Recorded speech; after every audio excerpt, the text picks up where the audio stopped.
আসসালামু আলাইকুম সুপ্রিয় দর্শক, সবার কি অবস্থা? হাজির হয়ে গেলাম দীপ্ত টিভির নিবেদিত দেনা পাওনা নাটকের ২০২তম পর্বে কী সব ঘটতে চলেছে তার অগ্রিম আপডেট নিয়ে। এই পর্বটিকেও মিস করবেন না, কারণ এই পর্বে আপনারা দেখতে পারবেন রিয়ার বাবাকে দেখা যাবে সে এবার ইরফানকে তার বাবার নামে ৫ কোটি টাকা নিয়ে ফ্রড করার অভিযোগে নতুন আরও একটি মামলা করার হুমকি দিবে। বিনিময়ে রিয়ার কাছে ইরফানকে থাকতে হবে। এটা বললে ইরফানকে দেখা যাবে সে অনেক দুশ্চিন্তার মধ্যে পড়ে যাবে। তাই সে পারিকে এই বিষয়ে সব কিছু জানাতে গেলে তখন পারিকে দেখা যাবে সে সৌরভের সাথে কথা বলতে থাকবে এবং তারা রাতে ডিনার করার প্ল্যান করবে। আর এর সব কথা ইরফান পাশে দাঁড়িয়ে শুনে ফেলবে। তখন ইরফানকে দেখা যাবে সে পারিকে ভুল বুঝতে শুরু করবে।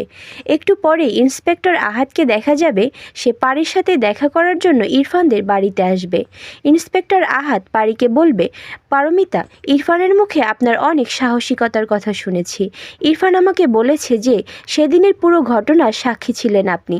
কথাটা শুনে আমি সত্যি অনেক ইমপ্রেস হয়েছি, যা আপনাকে ভাষায় প্রকাশ করতে পারবো না। তাই এই বিষয়ে আপনার কাছে আমার কিছু প্রশ্ন করার ছিল। তখন পারিকে দেখা যাবে সে পুলিশ অফিসারের সমস্ত প্রশ্নের সুন্দর মতো উত্তর দিতে থাকবে। মিতুকে দেখা যাবে সে আবারও তার হাজবেন্ডের সাথে খারাপ ব্যবহার করলে পাশে থাকা সুমির মাকে দেখা যাবে সে মিতুকে বলবে, মিতু ভাবি, আপনি আবারও বড় ভাইজানের সাথে খারাপ ব্যবহার করছেন। দাঁড়ান, আমি এক্ষুনি গিয়ে চাচিকে সব কিছু বলছি। তখন মিতুকে দেখা যাবে সে ভয় পেয়ে সুমির মায়ের হাত ধরে তার শাশুড়িকে কিছু না বলতে অনুরোধ করবে। আর অন্যদিকে আপনারা দেখতে পারবেন মিথিলাকে দেখা যাবে পল্লব যে তাকে আর বিদেশ নিতে চাইবে না, এটা ভেবে সে নতুন একটি প্ল্যান তৈরি করবে।